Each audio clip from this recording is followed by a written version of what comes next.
It's been a while since we've worked out back here, and my post and beam has just been sitting, and it's about time that we start cutting this thing up and getting it back to what we want it to be. So with that said, welcome back to another video. Today, this is our ledger board, and this is gonna go up against the house over here.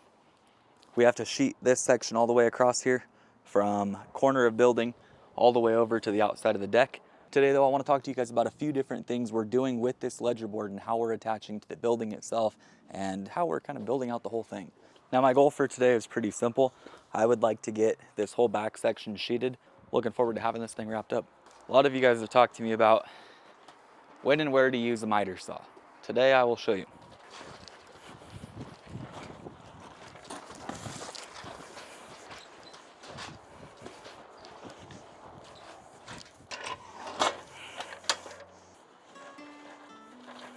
A little bit more level. Set this on 0. Now I'm jumping the gun a bit here. Shouldn't be getting that out just yet. First we need to figure out where everything's gonna be. This cuts right here, comes across. That needs to come out all the way over to this corner. Our sheathing will run up and catch about here, and then our ledger will tie to that, and we're good to go. But in the meantime, let's throw on some PPE, make sure that we're protected. Get this piece cut here, get this back section cut, sheet this out, get to moving forward.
When we go to put on hangers, we want to make sure that the bottom of the hanger, not the bottom here, but the bottom here, flushes out with the bottom of our material. If we avoid to do that or we fail to do that, it'll hold it high or low. Most common problem with people putting hangers on.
In construction, the more you can prefabricate and put together before you put something up, the better off you're gonna be. Why with rough framing, when we go to frame walls, if we can sheet them on the ground and lift them up as a whole, it's a lot easier than doing everything once up. With this, it's no different. I've got my hangers on here now on every one of these. I eyeballed from the bucket of the hanger itself down to the bottom of my material, installed all these all the way through here. The way that we're gonna attach this to the building is a little bit different though, so you guys might learn a few things when it comes time to doing that. We're gonna get into some air gaps, we're gonna get get into water management. So now what we need to do is snap a line all the way through here, figure out where we can sheet to, and then get that taken care of. Sheet this all the way through here, pink wrap this all the way through, put on our butyl flashing, or it's like a window flashing that's gonna go all the way across, and then I'll show you guys how we're attaching this once and for all. It's gonna be quite something.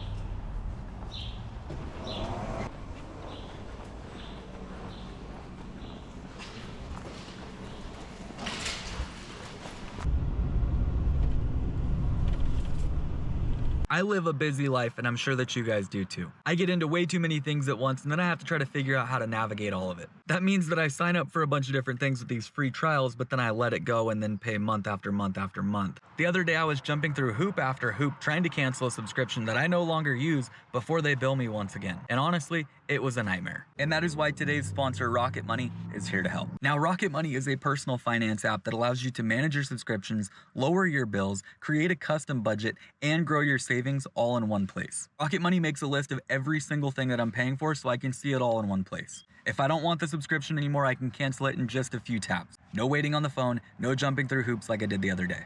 Rocket Money can also lower your bills that you're paying for by negotiating with the service provider for things like your cell phone, your internet, and your cable. And on top of that, creating a budget for your life with everything that you do in your day-to-day is huge. And Rocket Money keeps you on track with real-time alerts and builds a budget that's based off of your current spendings. For me, canceling just a few of them got me enough to cover my truck getting serviced year-round. So take control of your finances today, scan the QR code on screen, or click the link in the description down below to get started for free. Let's get back to building.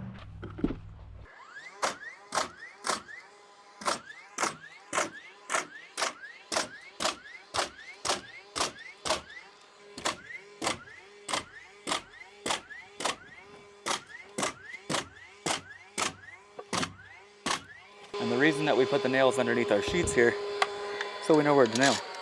You're achieving multiple things here. You're giving yourself a little holder at the bottom of your sheet to where you don't have to touch this thing. And then you're also telling yourself right here is a stud. And here, I hit a strap.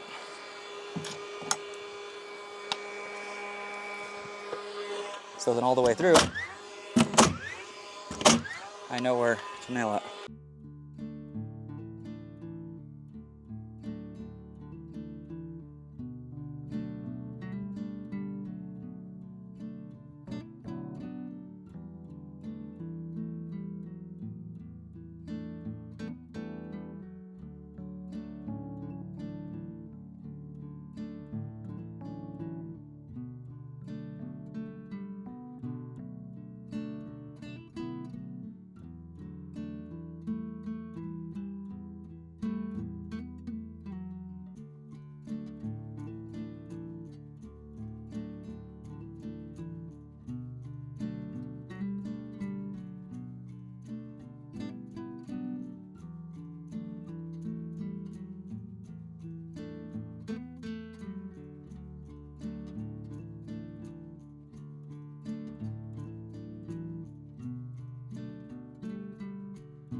Now I just got done rolling out this section here and this section here, so we are properly adhered. The zip system flashing tape is a really interesting tape because it has what we call a wetting process, meaning that when you roll it and apply pressure to it, it's pressure activated. So that adhesion kicks in once you give it some pressure and roll it out, and that's what gets it to really stick. Now what we're gonna do is snap that all the way through once again, from end to end here, all the way over.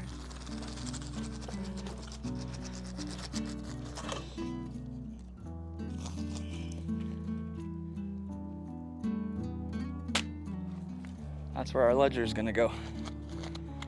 2 people, I probably could have put that thing up a lot cleaner. If I was just paying attention, I probably could have as well.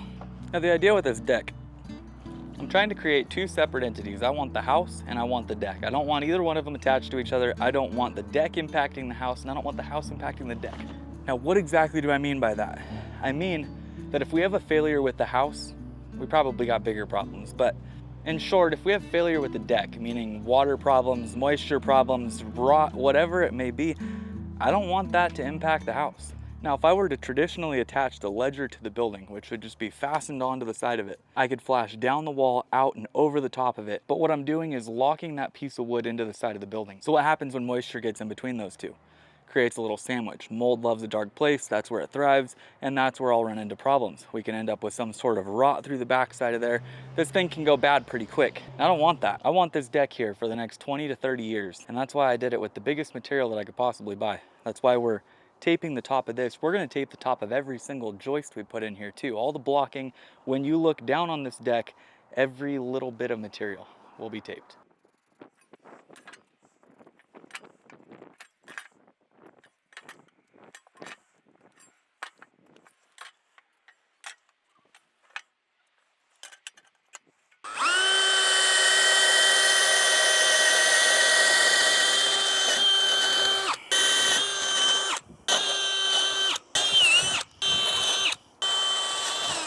If it doesn't make sense now, it might not later.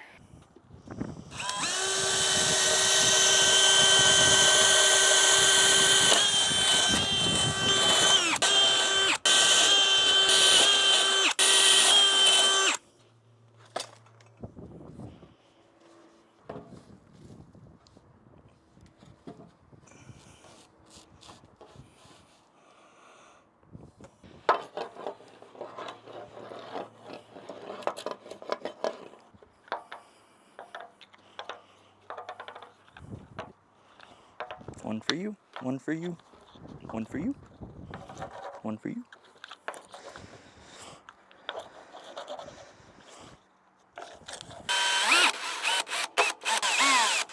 To temporarily hold it until we get everything in there.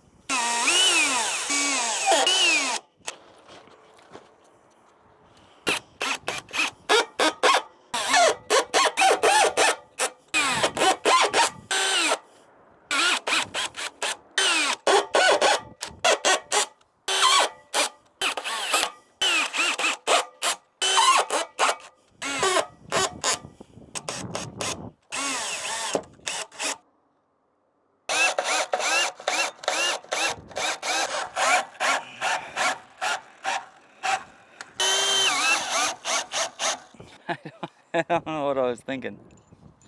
I probably wasn't.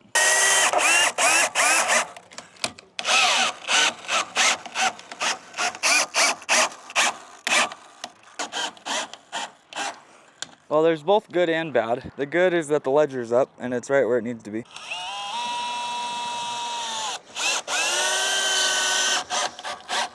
The bad is that I drilled all these holes to where I could put these in there, but I didn't realize that the head was the same size as the hole that I drilled.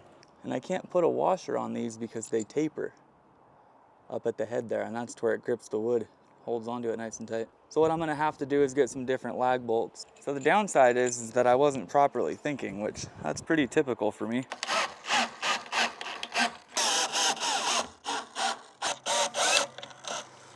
So you see, there's good and bad in every situation.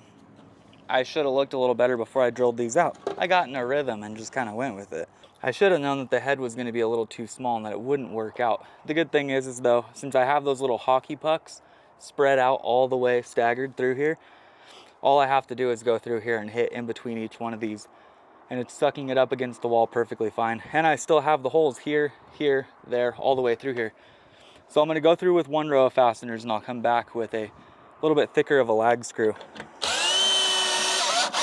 and really lock this thing in. But that's it for this. I am done with my ledger. Mission accomplished on having spacing behind here. Now let me go grab something to drink real quick and I'll show you guys why we did this very thing. What we did behind here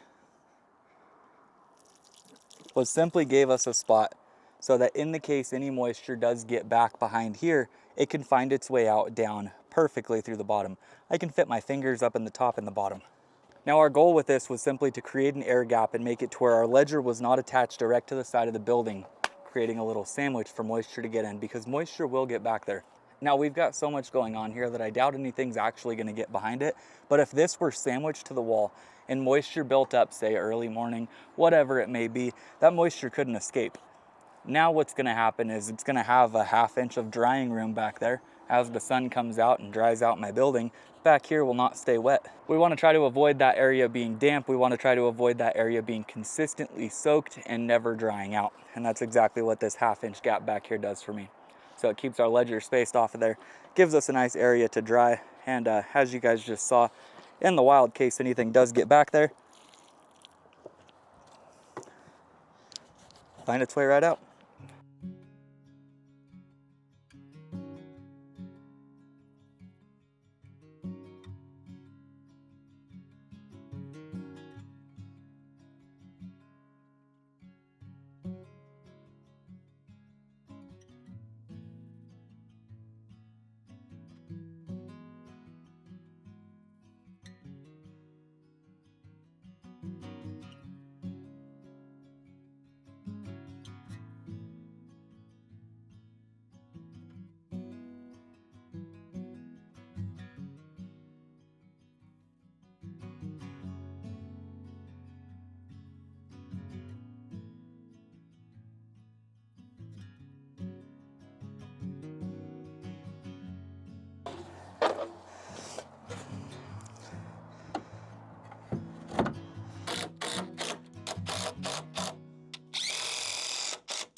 We're gonna block right there.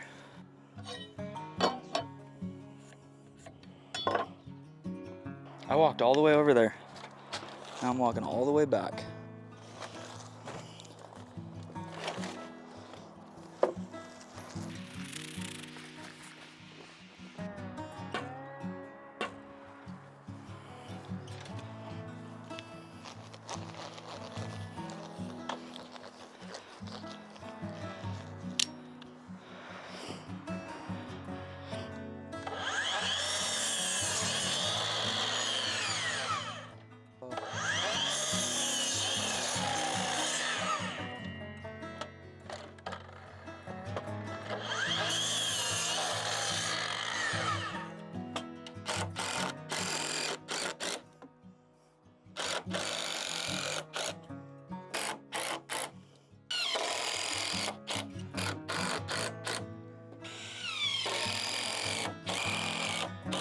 DeWalt has one of the best miter saws on the market because of the shadow line right here.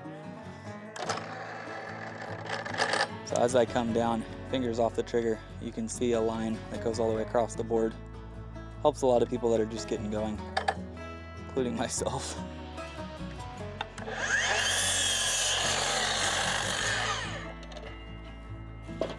Love the brake.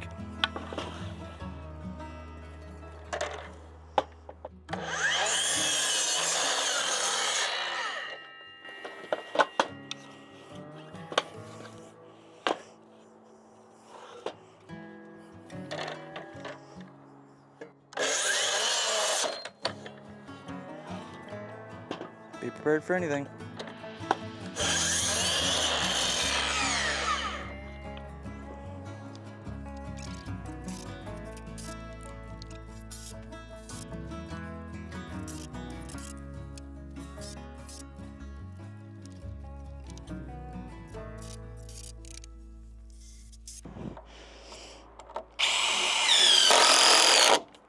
Going off a layout. We're growing a little bit. That's not good.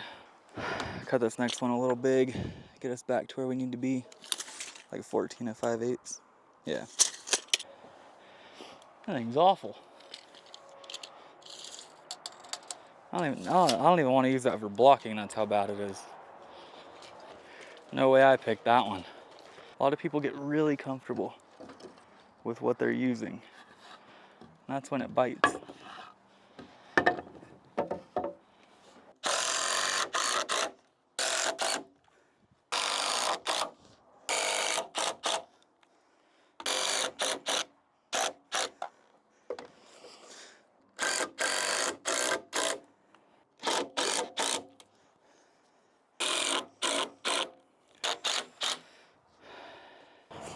So now I had the little mishap with the screw heads. I drilled these out way too big. I don't really know what I was thinking. To be honest with you guys, I probably wasn't thinking. But in short, we got these 1/2-inch spacers. These went in between the ledger and the wall. After we sheeted, nailed off, put up the pink wrap, and then put up a 12-inch piece of zip, I went ahead and attached with the deck mates. These are a stainless steel screw that went into the actual rim of the house, through the ledger into the rim. The holes that we drilled where the washers went, I'm going to utilize those holes, get a bigger lag screw with a thicker head, and bury all those. So my mistake actually ended up making me double up on what I planned on doing with fasteners. Now here's where I'm at. I wanted to talk with you guys a little bit about the layout of this thing and kind of get an idea of what you guys thought was appropriate. This deck is not going to be this big. The idea of a cantilever is you protrude out past a supporting member, such as the beam that I'm standing on right here. If I were to step out here, considering they're not nailed off back here fully, that would break and fall down. You can't just stick a piece of material out as far as you'd like and hope for the best. It will fall. Now, this is going to cut back about here, 1.5 feet out. This deck will be about yay big. It's not meant to be huge. It's just meant to be functional. If you guys could see what I'm looking at right now, I've got a beautiful sunset over here. Awesome mountain ranges. I've told you guys this, I don't even know how many times. I'm going to hike that mountain. Probably tomorrow. This is going to cut back. This deck picture frames, you guys chose the stain number 3 in that video that we did. That's going to be the stain of choice that we use. Here's what I need help with. I need to figure out the stairs on this thing. Here's what I've got. Right now my thought is I have a few different options. I can either cut this off down here, attach stringers to the face that I end up doing, and let the staircase run down out to here. But in my opinion, that sort of blocks some entertainment area that I could have out here. My other option is I can double up this last one here, cut the end of the beam off flush, and then I can run a full length set of stairs down here. Meaning from the outside corner, about here, all the way up to the wall, this stair set would run down to a landing, a little bit of concrete down there. I like that option a lot. Now that I'm seeing this, I don't know that I exactly like the idea of the stairs protruding out into what is already a pretty small backyard. So let me know what you guys would do. We're gonna picture frame this thing. We're going with stain number 3, but now I need to figure out design, and I need to do it quick because I need to pour this and I need to get these stairs built. So if you guys could help me out, would you put the stairs off the front here or would you put the stairs out here? I've been looking forward to building this out. Now the guys are on their way here right now, and I don't want them to show up to a complete dump of a house, so I'm gonna go inside and clean up a bit, get this place a little bit tidier inside. Depending on what I'm doing, it gets kind of messy in there. So let's head inside, clean up. You guys can stick around if you want to, watch the rest of this video. Let's head inside and check it out. I was gonna tell you guys that the drywall was done in here, but it's not. So I still have a few things left to do. I have to sand all my drywall down, finish my drywall. I need to texture this. I haven't gotten around to doing that. And then I just have some last minute silicone that I need to do with the shower itself, like the color matched silicone that goes in areas that you wouldn't grout, such as my corners are already taken care of, but I would like to do that from here to here, which I don't know exactly if that's correct, but I'm gonna do it anyways. And then all the way across the top, all the way around. But in short, my shower is done. We filmed a bit of it. You guys will see it a little bit later on. We filmed the process of it, I should say. Not so much like an educational piece, but we use the Schluter system on the walls and the floor. So this is a prefabbed pan in here. This is just a very basic 1x5 quartz from Home Depot. I think I got this from Lowe's actually, I'm lying to you guys. I cut this, mitered it on a 45, ran this down, ran that over, and that is complete there. Shower head is beautiful. I've got a thing about showers. I don't think people ever put these high enough. These things should be high.